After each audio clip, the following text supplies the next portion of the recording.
Le ministère de la Santé, en lutte contre l'utilisation du tabac en République gabonaise, vient de lancer l'initiative Administration sans tabac. On en sait plus avec Daniel Jemima Boukabuka et Arnaud Dassis Mungue.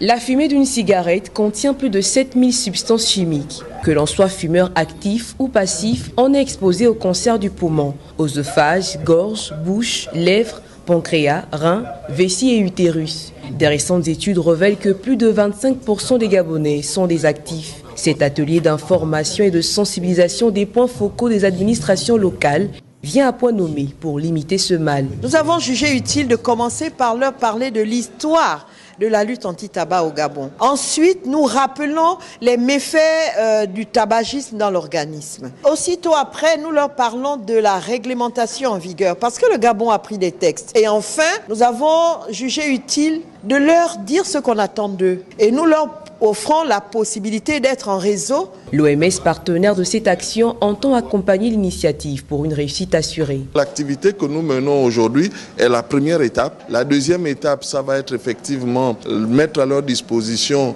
le support juridique. Et la troisième étape, mettre à leur disposition tous les outils de sensibilisation, mais également les pictogrammes et tous les autres éléments. Pour le ministère de la Santé, ce combat est un impératif. Cette initiative a donc pour but de booster la mise en application du décret 287 qui interdit de fumer dans les lieux ouverts en public.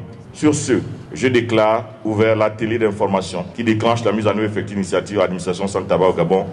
Après les administrations, suivront toutes les autres entités qui reçoivent le public.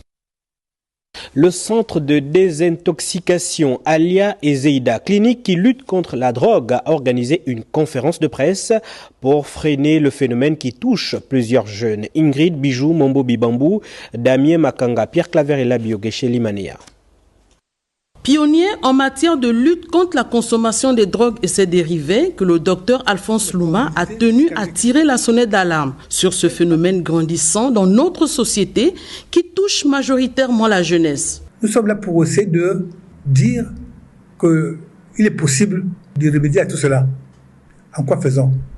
Nous avons des partenaires aujourd'hui de la lutte contre la drogue. Le premier, c'est nos forces de défense et de sécurité. C'est pour nous, cette journée, l'occasion de demander au gouvernement de renforcer les capacités opérationnelles de nos forces de défense et de sécurité, renforcer l'aspect pénal du trafic de drogue. Le centre de désintoxication Alia et Ziada joue sa partition dans la résolution de ce fléau, bien que faisant face à d'énormes difficultés. La prévention a un coût. Votre homme serviteur et son ONG a depuis 28 ans fait la sensibilisation et jamais il n'a reçu une subvention. La drogue, elle corrompt, mais lui, les conséquences, c'est la maladie et la mort.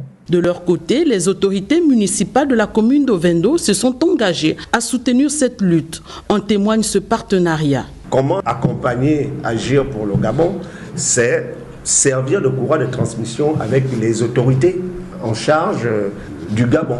Créé il y a 4 ans, ce centre de désintoxication, c'est 350 patients traités d'addiction à ce jour.